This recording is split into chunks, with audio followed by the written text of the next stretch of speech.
Hello and welcome to Heroes World TGIF. I'm Andre and I'm joined as always by my wingman Jesse. Jesse, how you doing tonight? I am really well.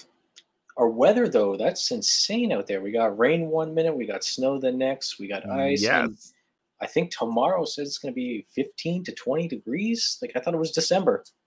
exactly. And apparently there's like thunderstorm warnings. So what is going on? So hopefully you guys have survived your week and you are looking forward to today's show. I'm always looking forward to it. TGIF best time of the week. Slowly catching up to replacing Wednesday as my favorite day of the week. So, Jesse, we've had an interesting week so far.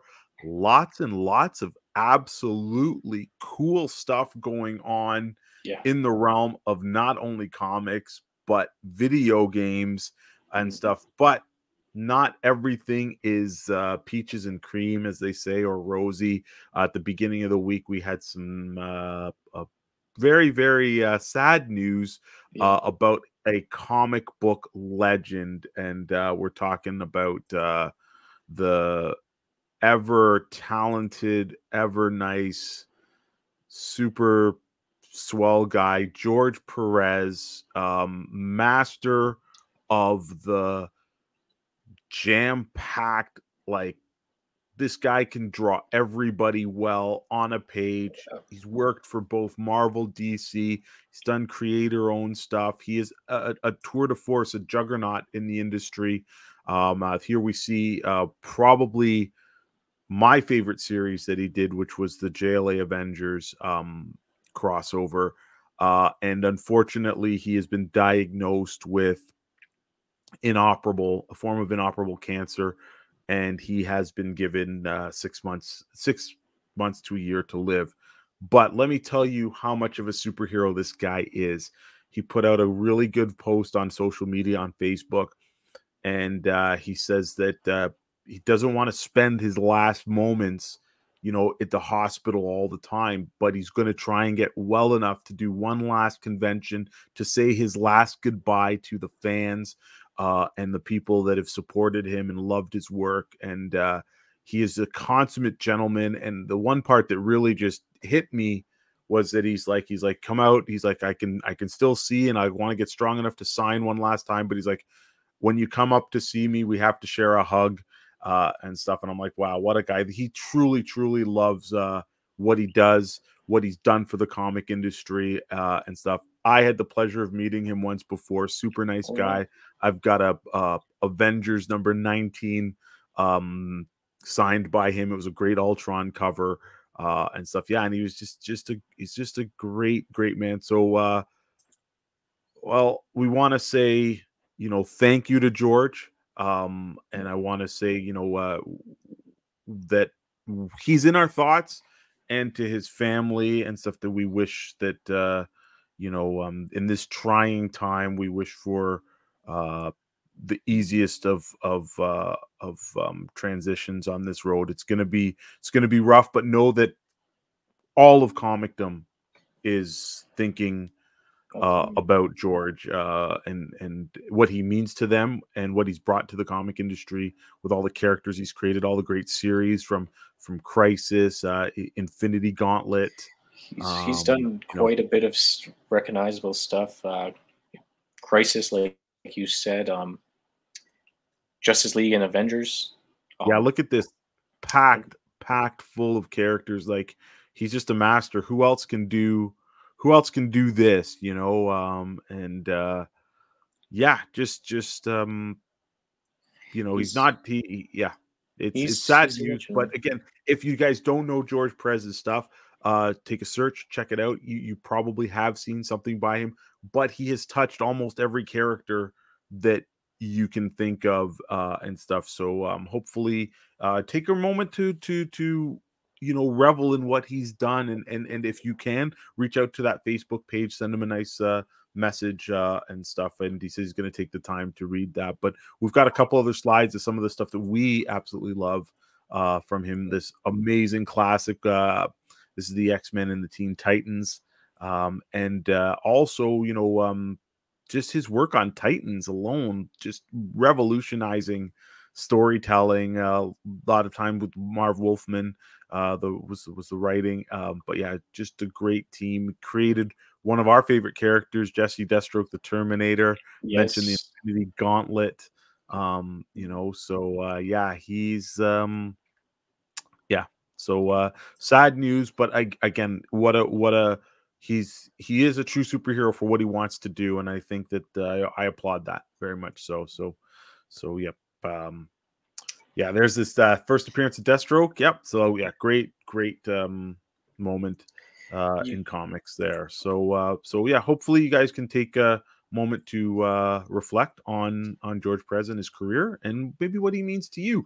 Drop a comment below, either in our Twitch feed here or on YouTube when we repost this. But what your favorite George Perez either character or moment or comic book that you have or that you remember having, and we'd love to hear from you guys on that. Just looking at those slides when we were pulling images from them, there's a lot of Superman images, and that is my ideal Superman in my mind. When I see him, that is how I see him, is the way George Perez drew him. So yeah, for sure. All right, so on to big announcements last night at the Video Game Awards. So man, they dropped a lot of trailers.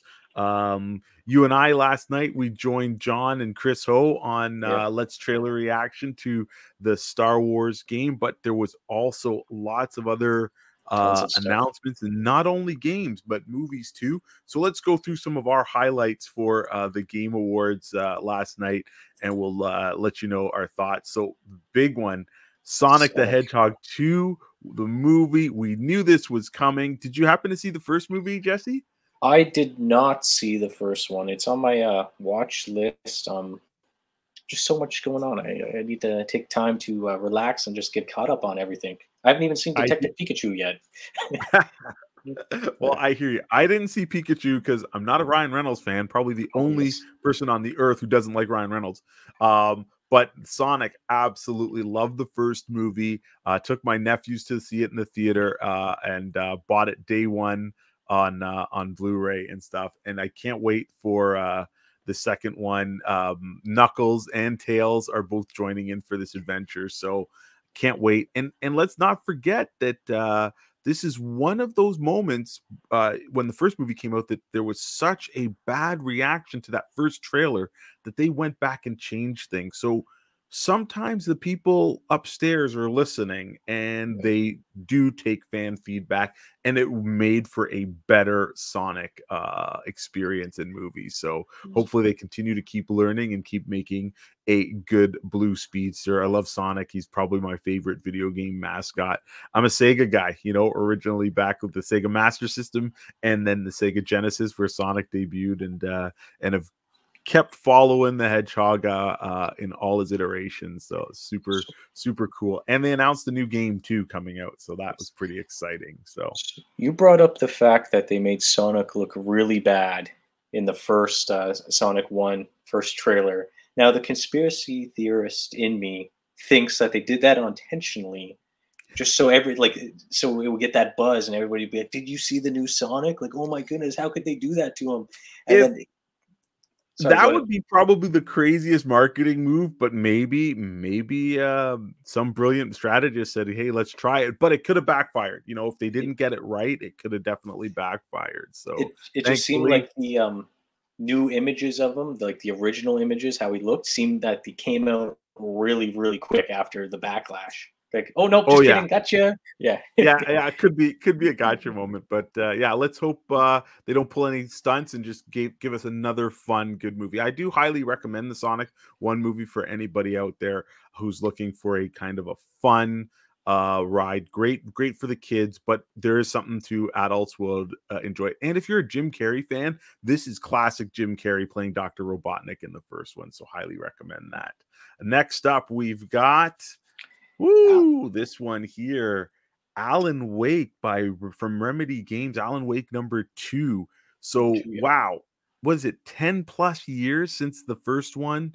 And I gotta tell you, I played the first game. And I got into a game called Control. I don't know if you've checked that one out. And how they linked Control to this Alan Wake universe is really cool. Oh, I haven't really? finished Control yet, but now that this is kind of primed on tap, I'm almost like, yeah, let me get that Control complete edition and play it and hopefully roll right into Alan Wake.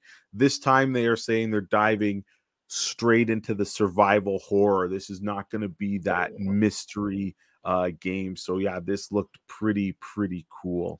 So it's on my radar for sure. And when I first saw this, I kind of thought we were getting a John Wick game. He kind of got the John Wick look. At Just quick glance, yeah, yeah. the So beard and the long hair. for Next sure, and the up, suit, yes. yes. And wow, Star Wars Eclipse. Listen, as a Mhm. Star Wars guy, I didn't see this game coming. Didn't hear anything about it. All I knew was that a couple years back, after EA botched all the not all the stars, botched Star Wars Battlefront, their exclusivity deal was kind of nullified or changed or reneged. And we heard that, yeah, hey, Ubisoft's going to be making a Star Wars game, and a couple other players' names were dropped into hats and stuff. And we know, but I had never heard Quantum Dreams, the people behind Heavy Rain. You played Heavy Rain, right? Yes, I played Heavy Rain. Yeah, and the other one was Detroit Become Human. These guys are known for this like kind of choice-driven story games, but these are like visual tour de forces. It's like a very cinematic experience and stuff. And wow, this trailer absolutely blew me away. Set during the High Republic era, which a lot of stuff right now is just cram focused on. I think that's what Disney is focusing a lot of comic books in that era. Now we've got this video game. There's novels. There's kids books. All kinds of stuff. So they're really building this up. But this trailer, if you're a Star Wars fan, it had everything: lightsabers, check; spaceships, check; capital ships, check; speeders, check; fighters, check; like Yep. Jedi, like yeah, you know, mercenaries, armies, like yeah. From this trailer, I know it wasn't gameplay, but from a story standpoint, it gave me everything that I kind of want. Ticked every box for me for Star Wars. So let's hope that they can deliver. It's probably far away, but yeah, it's definitely on my radar, and I hope it's not an exclusive. Now, the cool thing is they never said anything about like PS5 exclusive or anything, and I haven't followed Quantum Dream, but I know their other games were only on PlayStation, but maybe this time around, because they're doing such a big title, that there will be no exclusivity for it. So We reacted to that trailer last night, and then after yep, that, I went back and rewatched it. A few things I noticed is we didn't see any Siths. I think we that saw we know four. of. We saw four jet. We saw four lightsabers. Yep. Two greens, one yellow, and one blue. But we never saw a red lightsaber. So I'm wondering if we're gonna see the birth of maybe a Sith, because we saw the Well, guy come out of the mud, right, or the yeah, sludge. or the black oil or whatever. So I think so. One of the interesting things about the High Republic timeline is that it's supposed to be, the reason why they call it the High Republic, because it's supposed to be after the Jedi have defeated the Sith, and they're supposed to be like, they think they've actually defeated them. So a lot of the climate and the villains are more like your gangster organizations and space pirates. We saw the Nemodians in there, so there's going to be some trades, so it's going to be the different factions, but I don't know if we will see a Sith That's proper true. That's in true. it. We might see, like a fallen Jedi or something like that, but I don't know if they're going to want to bring back Sith into the High Republic, because that was their whole time, when they announced it. But we Yeah, never know. Like, we don't know what's going to happen. Maybe this is what's going to bring the Sith the Sith up to back. the forefront and stuff. So, or it's going to drop those underpanning and those hits. But yeah, fantastic trailer. If you haven't watched it, guys, definitely recommend it. Even if you're not going to check out the game, it's just a cool Star Wars trailer. Couple things I want to mention about the trailer that I thought were very bold choices: no dialogue, Yeah. no voiceover at all, and they didn't use any known Star Wars music. So they just went for kind of the visuals and the sound effects. But again, it just definitely hits very, very hard. It's a great trailer. I hope it does really well too, because Lucasfilms had a project on the get-go before it was bought by Disney. Do you remember 1313? Yes. The Uncharted, like Boba Fett prequel sort of thing. I hope Yep. if this game does well, they put that back on the table and say, Put like, that back on for sure. let's do this. Yeah. Because from my understanding, it was almost done. The script was done. Wow. They were just working on the fine tuning, but I could be wrong. But yeah, that's crossed. crazy. That was a sad time when they canceled that game because it sounded super, super cool. And especially I think the character was supposed to be a Mandalorian or a bounty hunter of some kind. So it would totally fit if they could come and bring that out now. So yeah. But yeah, let's move on. We got a little bit of a teaser here. There's a Wonder Woman game coming out. And it's brought to us by the same developers that brought us those Lord of the Rings game, was it the Battle for Middle Earth? Yes. The two ones. Yeah. So, man, those games had amazing fighting. So if they are going to do that with Diana of the Amazons, I'm all in for it. So that is pretty cool. Listen, it's a great time to be a gamer and a great time to be a superhero fan because we're seeing so many superhero games coming up or being in development. This was just one of many that they showed last night. So we've got another one coming right after this one, Jesse. It is the Suicide Squad. And that one, again, this is I think the third trailer we've now seen about it. Yeah. Now, I got to admit, I am not the biggest fan of the Suicide Squad. I think the game premise sounds good, and it's done by Rocksteady, so I think they're going to deliver a good game. But I just question does the Suicide Squad survive against the Justice League that are possessed by Starro? You know, I think the weakest Justice League member takes these guys out, but maybe they're going to work this in as kind of a humorous game and stuff like that. But the visuals look really good. It's been delayed a couple times, so hopefully they're going to take their time and get this one out and make it really knock our socks off. The last game that they did was the final game, the Arkham Knight, and that was visually stunning and it had some good gameplay innovation. So maybe this game is going to do just that as well. If you could pick one Suicide Squad member to play as, who would you pick? Like for a video game? For the video game, yes. If they give you a roster of 20 characters and you get to pick your character each mission, who would you go to as number one? Yikes. Let's just say villain. Because I don't think my pick is part of the Suicide Squad. But go ahead. You know, I hate to be kind of lame and pick the obvious, but probably like Deadshot, because I think from a gameplay standpoint, he would be pretty interesting. But maybe I'm forgetting somebody that would have more interesting. Like, I don't think I'd enjoy playing as Captain Boomerang or Captain Cold or any of that. Captain Cold would be good. You know, but yeah, I'm not too sure. Not too sure on that. Definitely, again, I'm an odd man out. Like, you know, there's some of these really popular main characters I just don't dig. Like, I'm not a huge Harley Quinn fan, so I don't know if I would enjoy playing her. Although I think she would have some interesting gameplay and stuff, because, you know, she's probably the funny giant hammer and the pistol and stuff like that.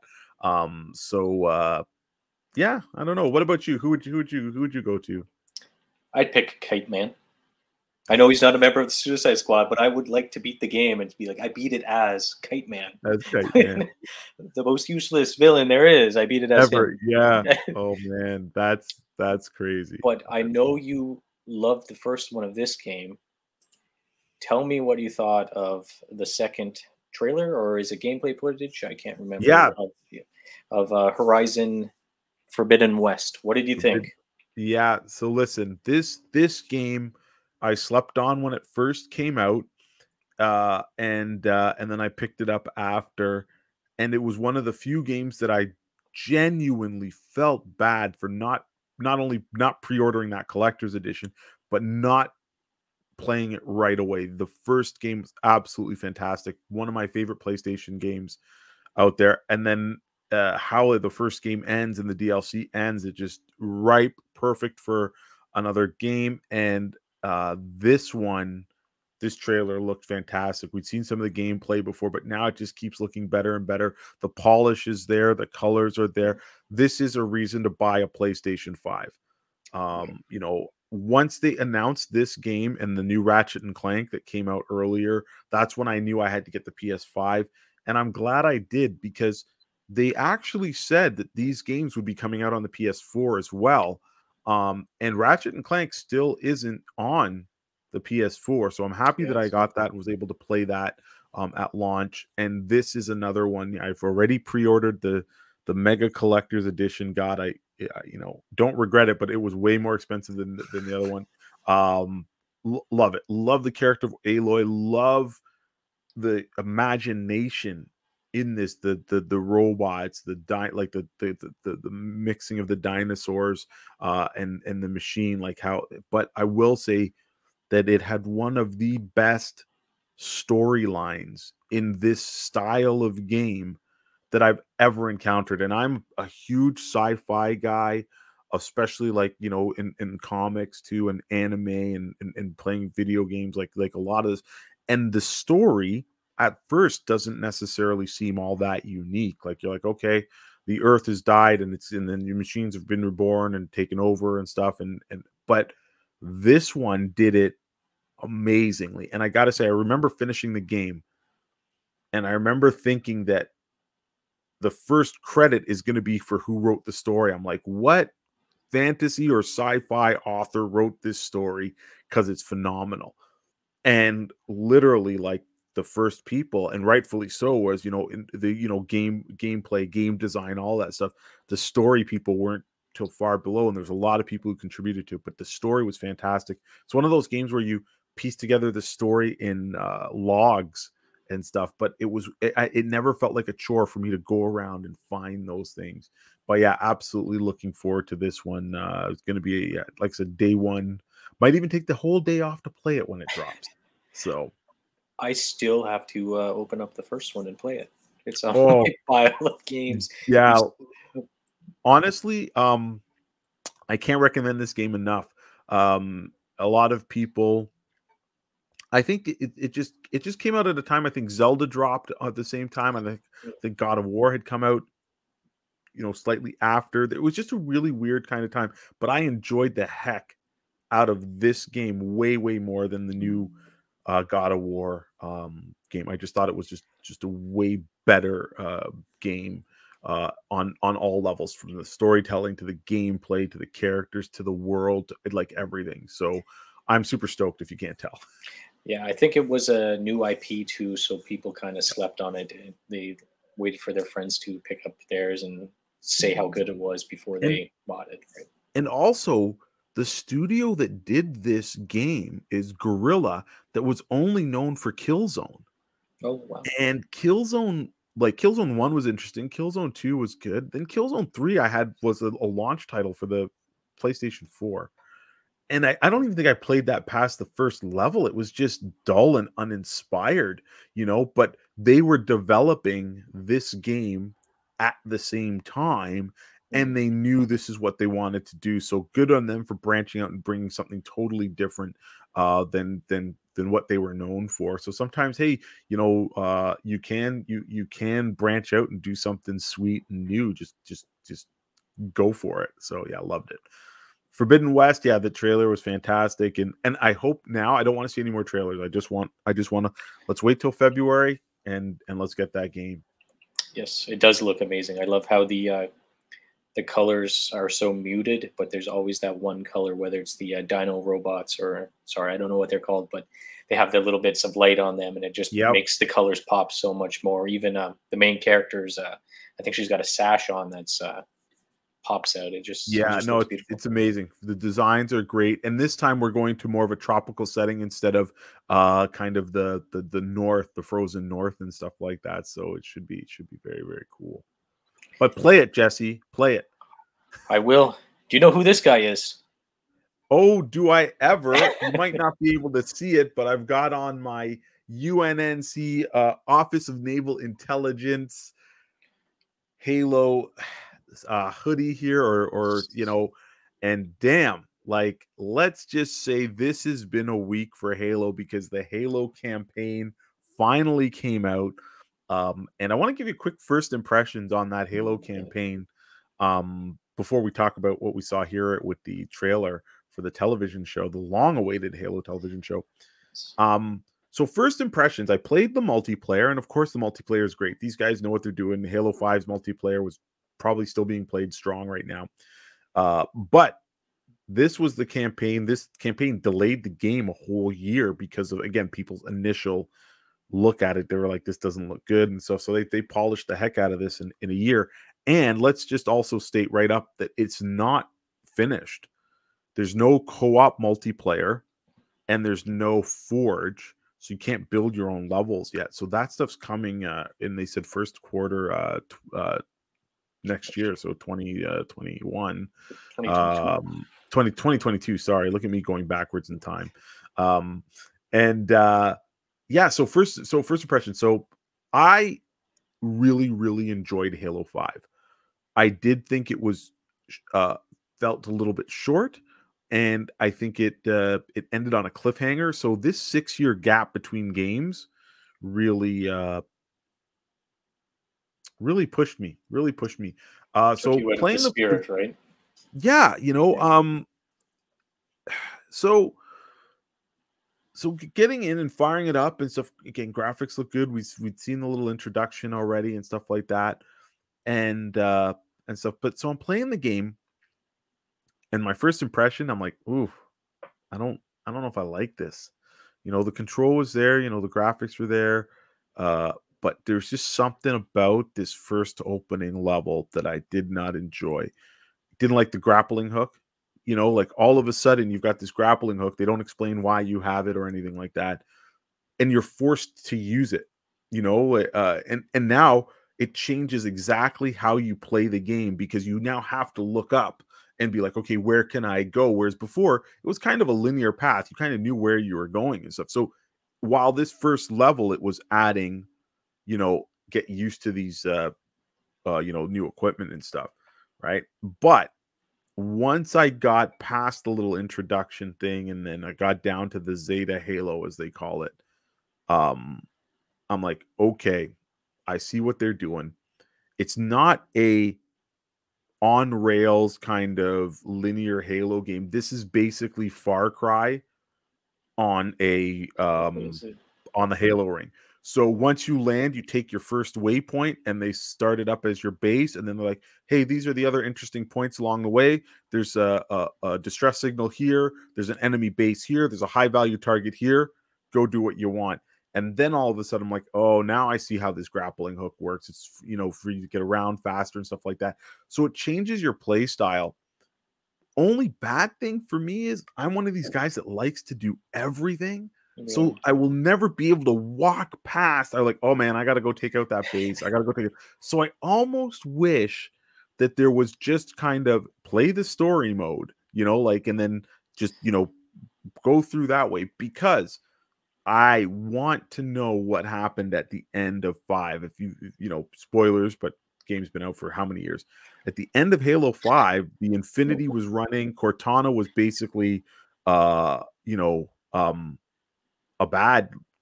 the bad guy. She was basically saving other AIs to cure them from rampancy. And then this game starts off with, oh yeah, I deleted Cortana, or that was my mission. And I'm like, what? I did like how they're injecting a little bit more of emotion and stuff like that, because the Master Chief's trying to figure these things out. So that's why I'm going to stick around for the story. I've been a Halo fan since the Xbox came out, right? So first impression, Rocky definitely got better on the once I got down to the Zeta Halo. However, one of my greatest memories of Halo is always playing the game co-op with a buddy. So part of me is like, do I just put this down and wait till January, February when co-op will come out? Because I think co-op will be really fun, just hitting all those things that you can do. So hopefully the story is still strong and it doesn't bore you by hitting all of these different zones and stuff. You said it was like a Far Cry. I remember playing Far Cry, and when the multiplayer came out with Far Cry, it was really fun having your friend jump in and Yep. help you with those missions, and both of you guys attacking the base from two different sides, and it's just Yeah. great. If Halo's like that, I think I have to buy myself an Xbox.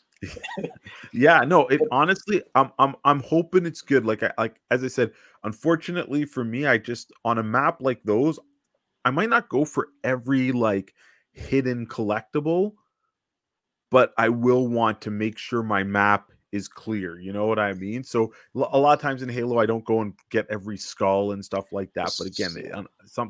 the main terminals that tell story, I'm there. That's why I'm playing the game. So it was really cool. So speaking of story, let's talk a little bit about what we saw with the Master Chief Halo television show. What did you think of that trailer, Jesse? I liked it. I really enjoyed it. I can't wait. This has been in the making for what? How long has Halo been around? 25 years? 20 years? 20 years of Halo. Didn't we get the first cinematic little inkling during Halo 2, or was it 3? When we saw that battle in on Earth and the soldiers driving the Warthog. Yeah, Halo Was 3, yeah. was it 3? Yeah. So we've been waiting for a long time. I think they brought out during Halo 4. They brought out Forward Unto Dawn. Wasn't that what it was Yep. called? The little movie that they had with Yep, they it. did little shorts, yep. I don't want to be called a hater, but some of these scenes that they showed in the trailer, I kind of found funny. Like there's one where there's a whole bunch of UNSC soldiers marching, but if you look at the background, it looks like they're marching in like a stadium or like a warehouse, like an empty warehouse. But Yeah, it still looked cool with all the planes in the background. yeah. I'm really excited to see what happens. Halsey's in it, and it looks like she's we're gonna have flashbacks and like see John come up through the ages. What else did I like? Was that Locke that we saw? I You don't think it know was? if it'll be Locke. I haven't looked at I the don't IMDb or anything, but yeah, I don't think it was, but I recognize the actor, but I don't think it would be Locke, but it could be. Could be. yes. What did you think? Did you like it? Are you gonna get a Paramount Plus subscription if it comes out in Canada? Yeah, so I'm really, really torn. I've loved all the Halo live action trailers that they did for games, but I really question adapting something to live action that is a video game or an anime and stuff like everybody heard the news about Cowboy Bebop. You know, it, it's almost like for me, it's like Halo already has millions of fans. So now you've got to try and give a show that's going to appeal to the fans, but also appeal to new viewers. So are they going to get the story right? Are they going to change the story? Is it going to be something we know or don't know? Are they going to retell the story but be limited by the what the special effects can do? I'm curious about it. I don't want to say I'm cautiously optimistic because unfortunately the track record for most live action things is not good and stuff. The good thing is obviously it's not going to detract from any of the studios or the money spent on the games and stuff like that, but I just really question how are they gonna pull in people who haven't been interested in the franchise before, and we have we have another popular show with a guy in armor called The Mandalorian, and they've already spun off to the Book of Boba Fett. So, I know it's a different story, but again, are people going to be up for it and okay, with it? And I want it to be good. If for me, it's not just about changing the medium uh that the original source is from. It's about adding to it in a positive way. If you can't add anything to it, then don't do it. So let's just see. I'll give them I the I'm benefit. really worried that with the fact that they didn't cast the what's his name, the voice actor of Master Chief, to Yeah. play Master Chief. I'm a little worried that we're going to have a Mandalorian situation where he's going to now be taking off his helmet all the time and putting it, because that to me would kind of turn me off the show, because Yeah. that's one of the big points is the Master Chief never takes off his helmet unless he's alone Yeah. or if he's with Cortana. Yep. Like I don't want to Exactly. see this actor's face at all in the whole show. Yep, I agree with you 100%. And we know he's going to have to take it off because, you know, they're going to want the audience to connect with him. So so we'll But see. maybe they can connect with him through Cortana. Maybe their relationship. Maybe they can do that. Their relationship. Yeah, but we know we've seen he's going to take off the helmet. Yeah, we know the only movie where the guy never took off the helmet that was good was Dread. Right. Yeah. And stuff. And I don't like, hey, I don't want to jinx them or whatever, but again, I just don't see them not doing that, you know, and they hired a pretty well-known actor to play the Master Chief. So we'll see. But anyways, lots of cool stuff to look forward to in the coming years, game-wise, television-wise, movie-wise. So hopefully you guys if you're like us, you're into games, you're into comics, you're into movies. We just thought we would cover something that we don't normally cover. But hey, let's get to some of the comic news. And we are going to start this time with our segment, Last Week in Comics. And no, are we going to do Last Week in Comics first, or are we going to talk about what we've read this week? Let's talk about what we've read this week first of all. Let's not go Last Week in Comics. Let's start with this week. Yeah. Let's start with this week, and then we'll work back in time. So sorry, I got my my cues mixed up. But so Jesse, what'd you read? What was first for you to read this week? The first thing I read this week was the book Dark Knight Steel. I know you read this book too.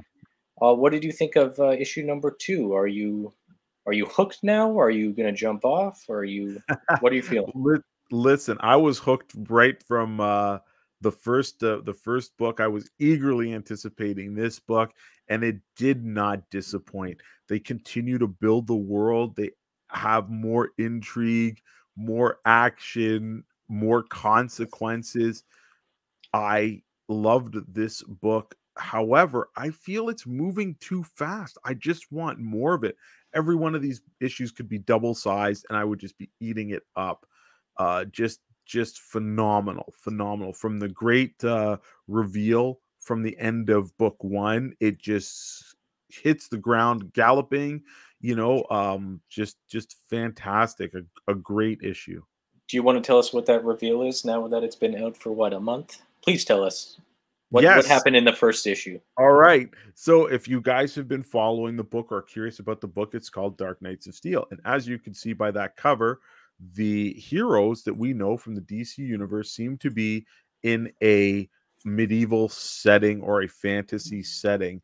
The twist for this particular book is that not only did baby Kal-El rocket to Earth, but both his parents accompanied him, and they landed in or on a Earth. Not sure of which Earth it is. It could be just any of the multiverse, but they landed during in a medieval or fantasy setting.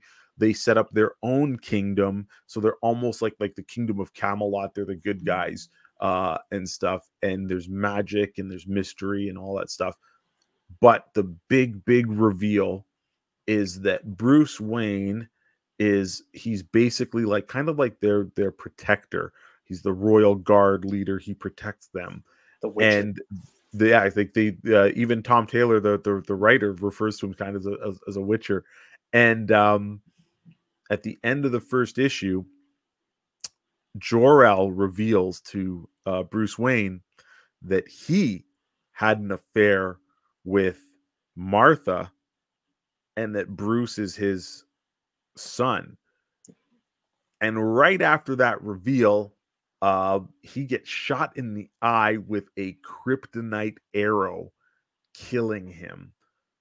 And bam, that's what it starts off with. So we have Batman, who is half Kryptonian, which means we don't know exactly you know, what his power sets are, but we know that he's obviously going to have some of that stuff. And we do see that in the first issue and playing into the second issue. But just, you know, fantastic. Again, you guys, you got to check this book out. The art's amazing. The design work is amazing. The pacing, like I said, it's going to leave you wanting more. The story's cool. All the side characters that you see, phenomenal. I want to just talk about this issue when we see Lois Lane, and Lois Lane is almost like a bard. She's like she's, you know, sailing around, and she goes and she brings the information about the murder of King Jor-El to you know, Paradise Island. And I'm like, yo, that's so smart. You know, yeah, she's still gonna be that kind of, you know, person. And man, Wonder Woman is fierce in this. I love her design. And we do have a Supergirl. Well, let's call her Supergirl, but that's her. And it's I think, is it Zara Zor-El instead of Kara? Yeah, but yeah, just super cool. Instantly dig her character. What she does at the end of this, I'm just like, clap, clap, clap. No spoilers onto that. We'll leave that for maybe next week to give you guys some time to catch up. But yeah, phenomenal book. It was at the very beginning. So we talked about the arrow being shot at Jor-El. This happens right after. So Batman instantly goes into battle mode, jumps out, jumps down onto his horse, and his boy Alfred's there. Like, where are we going? They take off to try to find this archer, and then they catch up to him, and we'll leave it at that. Okay, he gets thrown into jail, but one little thing I liked about the jail scene is, did you notice all the characters in the background? Yep. Like, we saw, who was it? We saw King Shark in the background, locked up. Yep. And all these characters are in the medieval style. So some of them are wearing armor, some of them are wearing peasant tunics. It's just a great book. I really want more. I want a Batman Dark Knight of Steel offshoot. Like, if they brought one of these out every month, like a Superman one, I'd be following it. For sure. So honestly, I really think if DC was smart, they would have branded this as their own offshoot universe, much like how Marvel did the Ultimate Marvel Universe all those years ago. But I think there's enough ingenuity and enough creativity in this series. And again, like they're just rocketing over so much content. Like they're like, oh, the Green Man, and then blah blah blah. And they drop names, and you know, it's crazy. Like, yeah, I just definitely want more. So maybe they got more coming. Maybe they want to see how the first one sells. But yeah, loving it.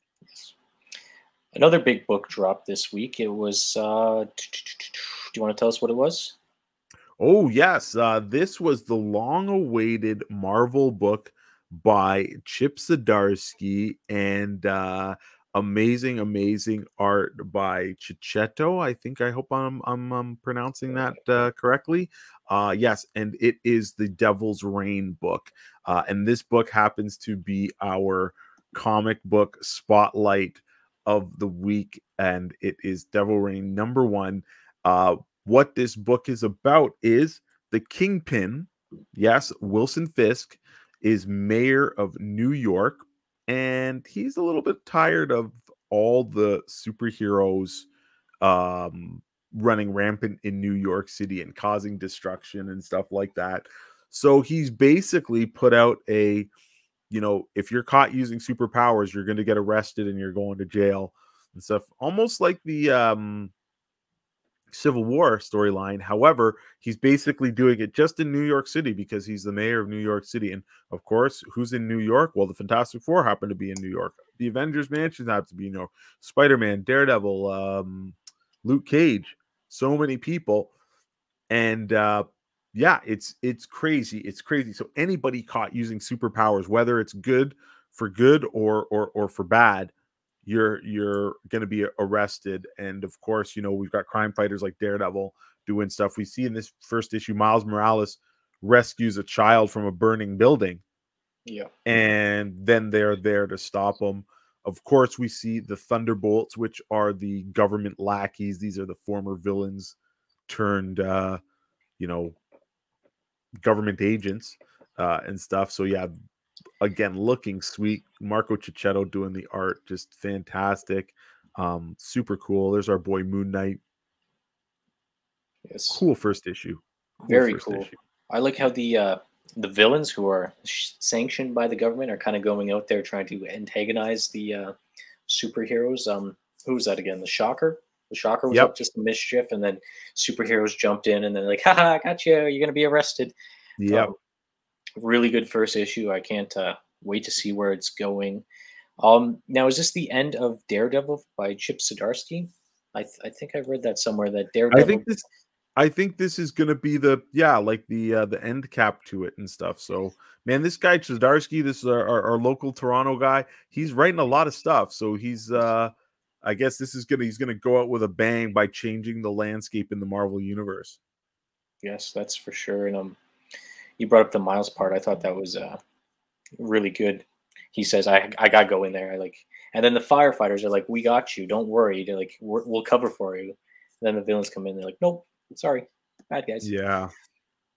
We have everybody in here too, like characters you wouldn't think you would see in a Daredevil book, right? Like Doc Ock, Fantastic Four. Yep. Well, like I said, this is gonna affect all of Marvel New York, and I'm really curious to see how this plays out. For the Kingpin and what his ultimate plan is. So yeah, this is the first book. It is it a 6-issue series, Jesse? I think it's 6, yes. Yeah, it's 6-issue series. So yeah, definitely you guys want to get on this wild ride. I think it's going to bring back stuff like, or give us those feelings like if you read Civil War all those years ago or bought it in trade after, and also when Norman Osborn was doing the same thing. So if you like that kind of villain in a position of power and authority, then this is going to be a book for you. And right away, the first couple pages really exemplify that, the hatred that Fisk has for Daredevil. So you're going to be definitely in for a treat there, because those guys are like ultimate adversaries. If there's ever like your Batman to your Joker, Daredevil to Kingpin, that's just the best kind of pairing of verses. So next we got cover of the week. Ooh, this week seems a little different than every other week. Do you know why? Do you know who this little guy is right here? Batman. It seems like it's a Batman centric week. Lots of covers didn't jump out to me this week, but a few Batman ones did. I know they jumped out to you too. Yep. One for sure was this one. This one is Batman 98 number 5, right? Batman 89. 89, sorry. Number 5 or is it number 4? I can't remember. It's number 4, and this is the comic book that follows the Batman movie timeline, the very popular Keaton one, and as you can see, that's a very Michelle Pfeiffer looking Catwoman there. So that is why I like it, is for the Michelle Pfeiffer. And I'm not picking this one for cover of the week. I'm going to pick this next one. This one is Batman 118. This is the new Williamson's run. This is his first, new creative team. This is his first issue out, and this cover here is a homage cover to little book Spider-Man by Todd McFarlane. You can see they're both posed up on a statue, it looks like, and their hands in front of them too and stuff. I haven't read this one yet. Have you had a chance to look at it? I have not read it, but if there has ever been a cover that had been so in demand, it is definitely this one. So this is a unanimous cover of the week. So let me tell you an interesting story about this cover that you guys might not know. So originally, this cover was supposed to be a 1 in 25 variant cover. So what that means is retailers who ordered this book, for every 25 regular covers that you ordered between cover A and B, you could buy one of these covers. There was so much outcry from retailers, and they said, DC, if you make this the main cover, I will buy hundreds. If you make it the 1 in 25, I'm not going to buy 100 copies because I'll only get 4 of them. But he's like, people are going to want to buy this book just for the cover. DC listened, added this as a regular cover So there was a cover A, cover B. This was a cover C, but they also made the 1 in 25 a variation of this, and they even had tiers of 1 in 50, 1 in 100, and 1 in 250 variations of this cover. A couple of them had like the gold foil, silver foil, and what they call the virgin cover, which does not have any of the dressing on there, like the DC logo and stuff. But yeah, a really cool cover based on that classic McFarlane cover from the 90s. So yeah, simple this week. It's our pick of the week. We both agree. Yes. Two, it's a great jumping on point for Batman because I read a little synopsis. Batman's going on a little road trip, it seems, and he's leaving the Bat family to take charge of Gotham. Ooh. I don't know where Batman's going. I don't know where he's going to get up to, but I just read that little synopsis. Do you mind if I brag a little bit real quick for my personal cover of the week? Yes, for sure. So a few months back, you had a artist, Ken Lashley, good friend of the store. Ken Lashley, good friend of the store. How long ago was that? A few months? Yeah, that was in, I think, July. July. Yes. So I met him there. Great guy, great fella, even better artist. I asked him to do a little cover for me, and you've seen it, but I want to show everybody else. This is Mr. Freeze on Batman. What was this? This was 1027, correct? Yep. Yes. So I got Mr. Freeze done. One thing I really like about this cover, do you see his little glass, what is it, dome there? Yep. Do you see the little streaks on the front? I do. I originally thought that was a glare from the plastic it was in, but no, that's part of the image. That's part of the image. He made translucent white. Yes, it's a beautiful image. I love Mr. Freeze ever since I was watching the animated series, and his character was just so compelling. He did everything for love, right? He wanted to save his wife, Nora Freeze, and if you look in the background there by his gun, who's that? That's Nora Freeze. That's Nora Freeze. Yeah. Such a cool cover. Yeah, that's a great one. Ken is a consummate guy, consummate gentleman, like you said, super talented, super humble. But then again, you ask him, you tell him what to draw, and then he just knocks it out of the park. Like, this was incredible. And that was such a fun day at the store. Ken drew all day. He's a machine, entertaining while doing it and stuff, and not missing a beat. So yeah, super cool. He's an amazing artist, but he's an even better person. Would you not agree? Like, he takes the time out of his day, and he makes every picture he draws special for that person he's drawing it for. Yeah, no, for sure, definitely. So shout out to Ken. Like I said, good friend of the store. We've known him for years, and he always supports us, lends a hand, and not only us, other comic book stores too. Helped out many of them over the pandemic and stuff with doing auctions and sketches and kilocons and stuff like that. So yeah, definitely check Ken out on social media, on Instagram as well. He's got a wonderful Facebook group too. So Lead Killer, I believe it's at Lead Killer. Yes, Lead Killer, the art of Ken Lashley. Yes. So, like you teased earlier, we've got last week in comics. Woo! We're going back in time. Back in time. What are we talking about this week? We are going to talk about Earth's Mightiest Heroes reaching their milestone of Avengers number 750, which somehow also lines up to the number 50th issue of Jason Aaron's run. So that's kind of cool. So it's also a double-sized issue for 750, but double-sized for also 50. Here we've got a great cover by Ed McGuinness. We have got the villainous Doctor Doom and the heads of our heroes. This is the main team of Avengers: Captain America, Iron Man, She-Hulk, Thor, Captain Marvel, Ronnie Reyes as the Ghost Rider, and of course Black Panther. So yeah, super cool book.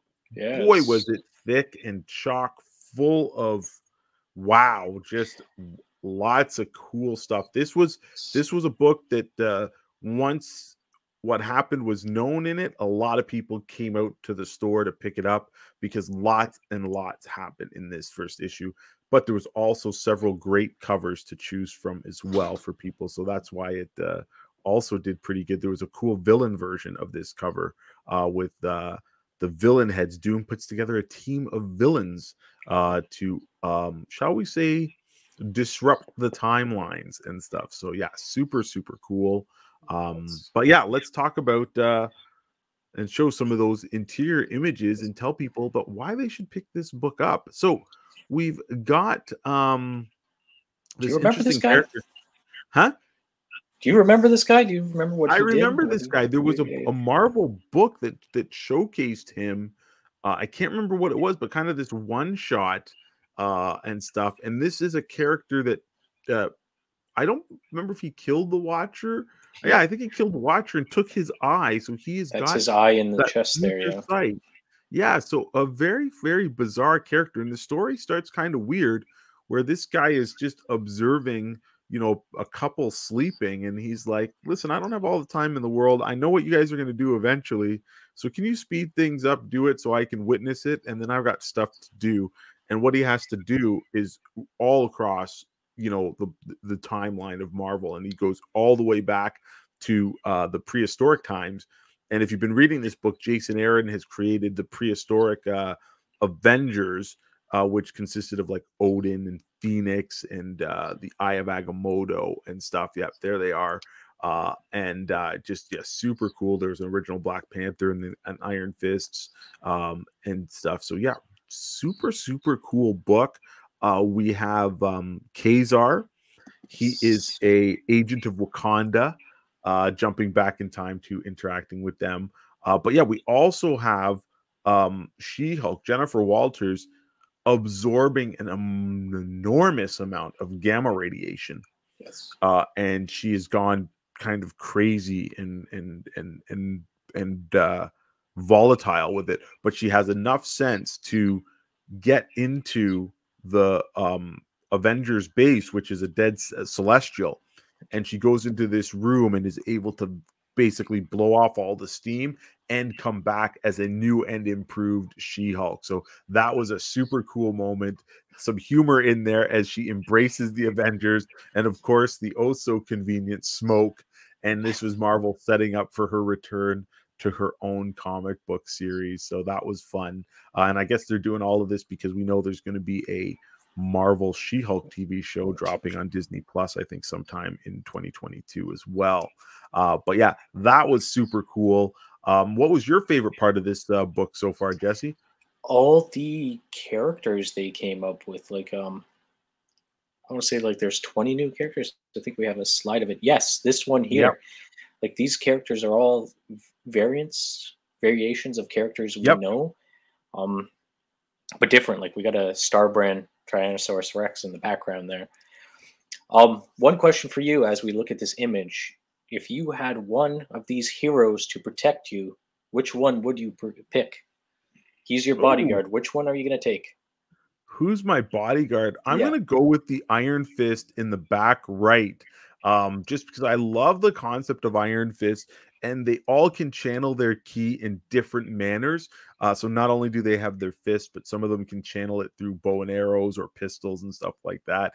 And I figure he would be a pretty good guy to just, you know, you're walking around, him bodyguarding you 100%.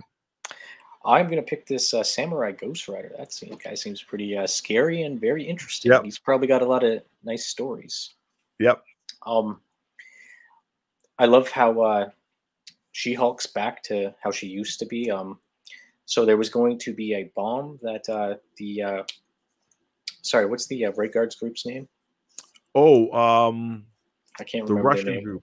Yeah, Yes. I can't remember. Yep.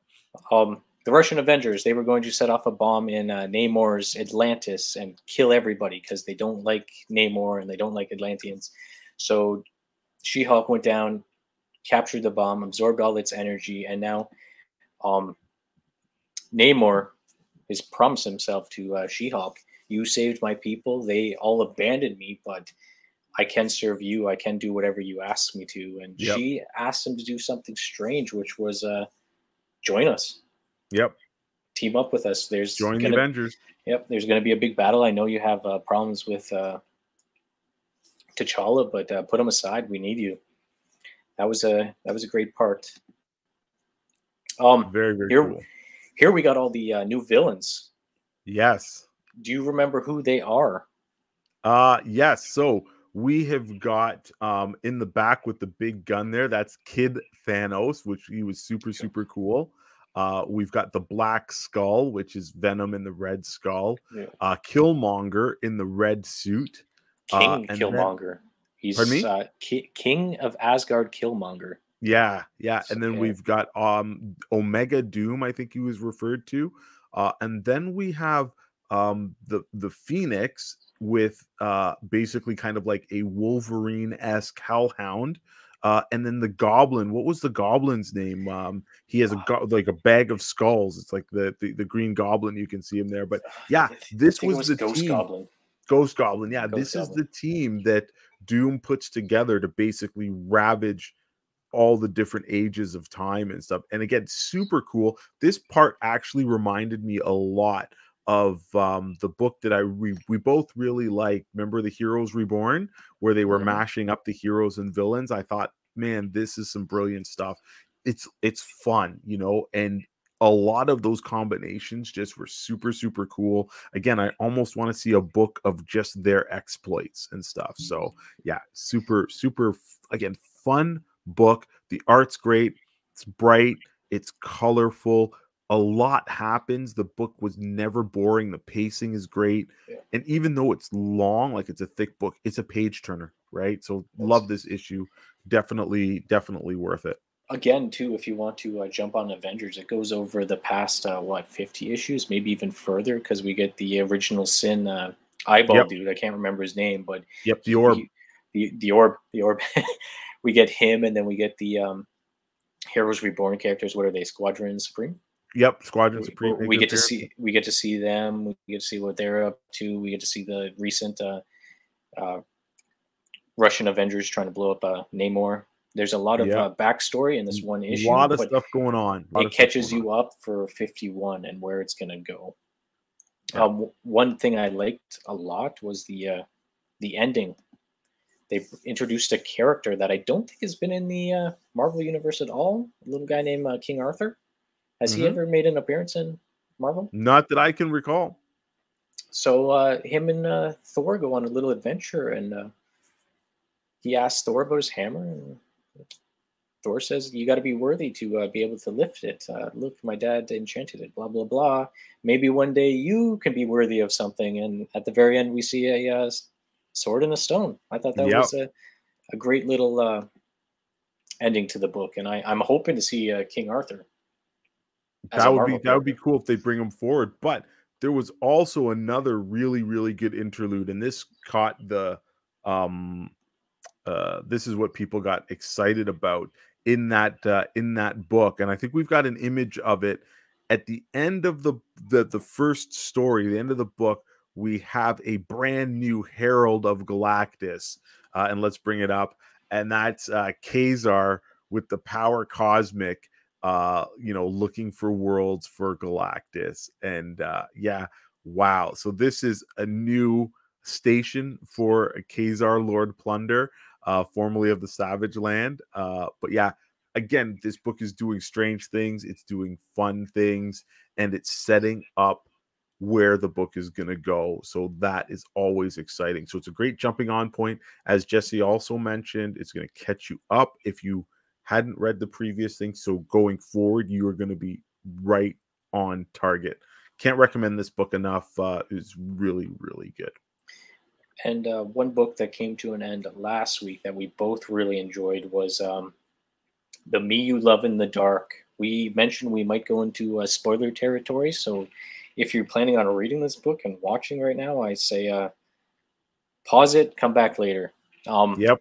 What did you think of the ending, the last part of the 5-part miniseries? Yeah, so the number 4 was just, wow, everything was coming to a head. This is where, if this book was moving at about 50 miles an hour, it went up to 120 in that last part. her friend and her art dealer, her art agent ends up, coming to visit. The entity is just, mad, tells her to get rid of him. He's seeing her living in the dark and drawing and painting weird things. He's like, oh, hey, are you all right? That entity just, snaps and kills him. And from there, their whole relationship changes. And this is where it comes to a head. It's like she's now trapped in this house with this thing that she thought she knew. And it's almost like now it's like her eyes have been opened, but you also see that the being that was there was just instantly threatened / jealous of her art dealer, her friend, just her having another person and stuff. And this, I know you and I both mentioned it before when we talked about this book. It seems like a metaphor for a person who's in an abusive relationship. Yeah. And I think it really, really nailed it here. It's like this person, this being is trying to control her, and is like, hey, you're happy when you draw, let's get you painting again, and everything's going to be okay with just you and me and stuff. And she kind of sees through that, and she's like, yeah, you know what, you're absolutely right, let me go and do it. And luckily she has the kind of foresight to know that something is now terribly wrong. It's like the veil has been lifted and stuff. But yeah, it's one of those, it's a traumatizing event and a book. And it just, like I said, this whole issue just it's the climax. It felt like, if you're watching a movie, this is where the music is speeding up and everything is just intensified and stuff. So yeah, super, super cool issue. It was an amazing issue. I think if you read it, you're not paying attention to what's going on, you're just reading the words and looking at the pictures, you won't see the fact that it's a metaphor for a bad relationship. But it put the nail in the coffin for me at the end when I think it's this image here, when the monster says, "Don't you love me anymore? This is the face when we first met." As in, like, a bad boyfriend. This is the face I put on for you when we first grew attracted to each other. And now look at me, I'm a monster. I don't want you to see your friends. I don't want you to work in the light. I just want you to work, stay home all the time with me, and have fun with me. Right? The ending, she lit the house, she broke away, she set herself free from this bad relationship. But the monster, or the boyfriend, if that's what we're calling it, got set free into the world too. So I think the last panel of the book is the art piece that she first drew of him in a what is that, a thrift store or a little museum? Yeah. I'm not sure. Or an antique shop or something. Yeah. So I think that was also one of the cool things, is because at the end, the very last part, it's almost like, yeah, this story can continue. Like, we know she's gotten out, but maybe she tells her tale, or maybe whatever was in that house is now, like you said, out. So yeah, just a great book. Definitely not your average comic book story, but the visuals make it stunning, regardless. The dialogue, the writing, everything was very, very well done. Highly recommend it. Yes, I kind of want to pick it up in a trade, as well as having single issues, because for sure a nice hardcover. Yes, it looks amazing, as well as the story is very nice. Yeah, very, very cool. So there we go. Wow, this has been a long episode. So hopefully, if you've stuck with us, thank you so much. We love to chat about all the things we love. And as always, we hope that you, over this weekend, get to do something that you love that has to do with your hobbies. And as we always say, whether it's a board game or card game, video game, comic books, hell, reading novels, RPGs, do something for yourself. Or if you've got plans with your relatives for over the holiday season, have fun and be safe, be smart. We know that we've still got some issues with the pandemic going on. So just take it easy and give yourself a little bit more extra time and a little bit of extra space. And with all of that extra time, why don't you check out, oh, sorry about that. Why don't you check out some of our other content? We've got all kinds of stuff lined up. Heroes World Online. That is your password to checking us all over the internet. So Heroes World Online on YouTube. You'll be able to check out our podcast on Sunday. The Sidekick Show goes live on Monday, and those guys have fun reviewing movies. I think they are doing Die Hard for Christmas, so check them out with Die Hard 1 and 2. That's John and Rob going live. On Thursday, we've got the Geek News, So What I Miss, and that's with Chris Ho, John Ho, and Patrick. They have a lot of fun over there, and Rob joins them too. And of course, your favorite day of the week, as our favorite day of the week, Friday, right here on Twitch, Heroes World TGIF. And we're looking at all the cool stuff that comes into the store and talking about comics, which is our first and I'm going to say our biggest love. So thank you for joining us, and hopefully you check out some of our other stuff.